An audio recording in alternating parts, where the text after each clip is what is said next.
بسم اللہ الرحمن الرحیم۔ جو شخص یہ دعا پڑھے تو مرنے کے بعد سیدھا جنتی۔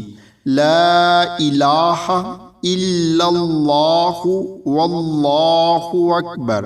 لا الہ الا اللہ وحدہ لا الہ الا اللہ وحدہ لا شریک لہ لا الہ الا اللہ لہ الملک ولہ الحمد لا الہ الا اللہ لا حول ولا قوة الا باللہ۔